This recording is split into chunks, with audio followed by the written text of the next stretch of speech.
강의 시작하기에 앞서 구독, 좋아요, 알림 설정 꼭 좀 부탁드립니다. 새로운 영상 제작과 유튜브 운영에 큰 힘이 됩니다. 그럼 지금부터 시작하도록 하겠습니다.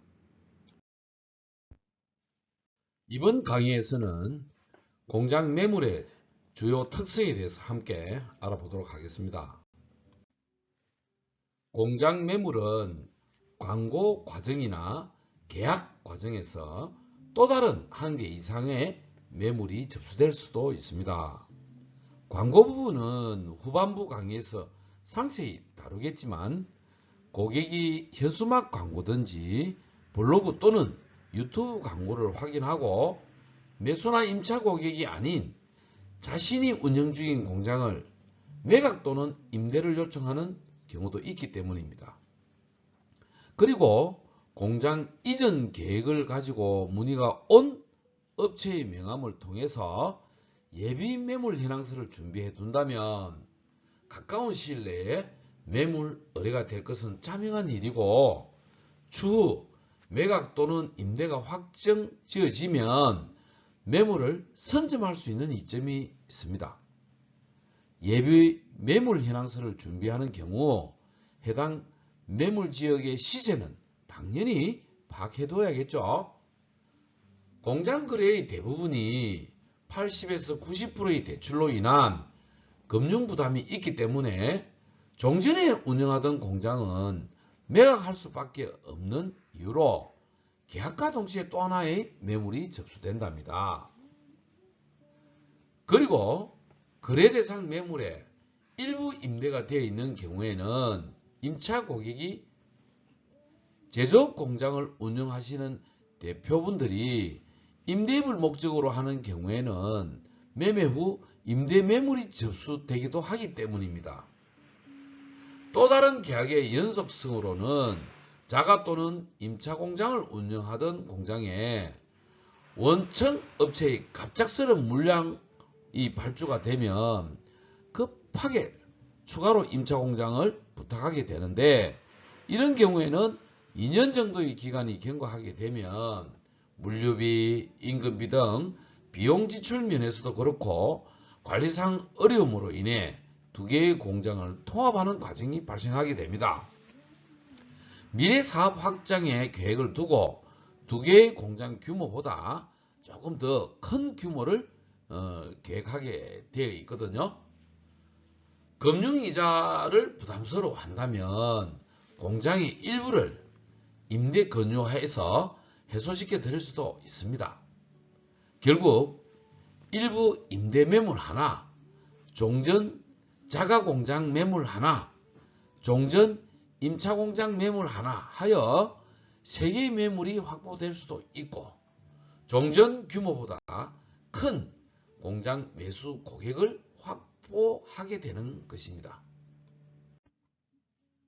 참고적으로 규모가 큰 중, 대기업의 경우에는 법무팀들이 통상 있기 때문에 자신들의 업체의 계약서 양식으로 계약서를 작성해야 한다고 주장하는 경향이 있으니, 그렇더라도 꼭 중개업소의 상호를 넣어서 서명 날인을 주장하셔야 하겠습니다. 확인 설명서도 사전에 작성해 두시고요. 1차 벤더 업체란 대기업과 1차적 거래 관계에 있는 업체를 일컫는 용어이고, 보이스트와 동력, 한국표준산업분류표에 대해서는 후반부에 다시 상세히 다루기로 하고요.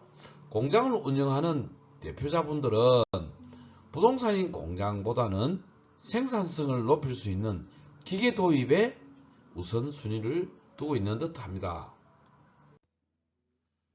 공장을 운영하시는 대표자분들의 특성을 살펴보면 거래관계에 있는 납품업체의 부도로 인해서 연쇄적 부도에 뼈아픈 경험들이 있어서 배우자 명의로 사업자 등록을 하여 운영하는 경우도 있고, 공장이라는 부동산 재테크보다는 생산성을 높일 수 있는 신기계 도입에 우선순위를 두는 것 같습니다.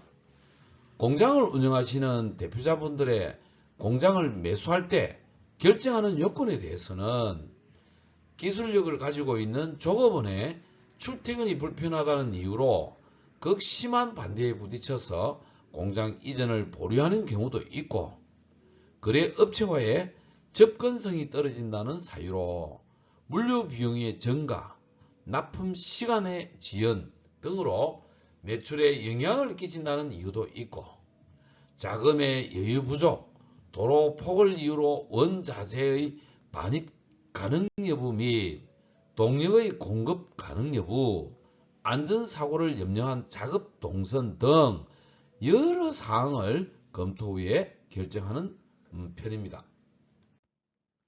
두 번째, 공장 중개 전문가로의 입문 과정이 꼭 공장 임대부터 해야 하는 것은 아니지만, 아무래도 공장 임대가 매매보다는 계약이 빈번한 편이라 그렇고, 공동중개를 통해 공장 중개 계약으로 연결이 된다면 많은 경험을 얻을 수 있으리라 확신합니다.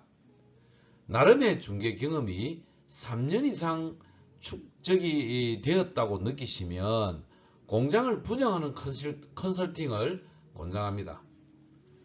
공장 임대의 중개 보수가 1이라고 가정을 한다면 공장 매매의 경우는 3 내지 4배가 될 것이고, 더 나아가 공장 분양의 컨설팅을 하시게 된다면 건축회사에 건축 소개비는 별도로 하고 중개보수는 공장 매매의 3 내지 4배가 될 것이라고 말씀드리고 싶네요. 세 번째로 공장의 정의에 대해서 설명드리겠습니다. 산업 집적 활성화 및 공장 설립에 관한 법률에서 제조시설과 그 부대시설, 이하 제조시설 등이라 한다 중에 구내식당 등은 공장에 해당합니다. 공장은 공업지역에서 70%의 건폐율로 건축되었지만 일반 식당으로 정식 허가를 받으려면 용도를 근린생활시설로 용도 변경을 해야 하고, 그 근린생활시설의 건폐율은 60%이므로 건축 면적의 10%를 철거해야 하는 상황이 발생하기 때문에 구내식당에서 일반인을 상대로 영업행위를 한다면 위법행위에 해당되는 것입니다. 공장재단이라 하면 토지 및 건물을 포함하여 공장에 속하는 기업용 자산에 해당하는 기계, 자동차, 지게차 등등을 저당권의 목적으로 할 수 있는 것을 말하는 것입니다.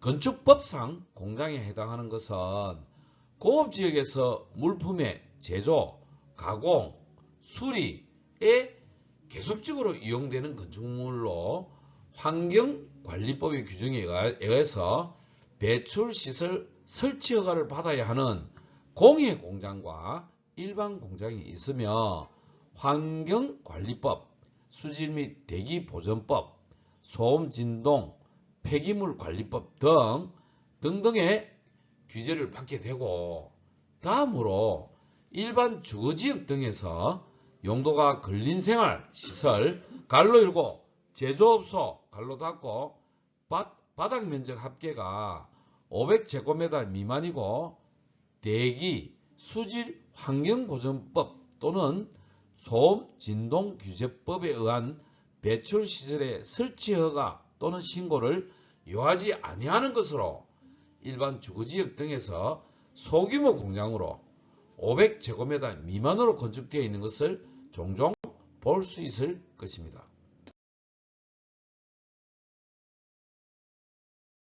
끝까지 시청해 주시고 구독, 좋아요, 알림 설정 눌러주시면 감사드립니다. 고맙습니다.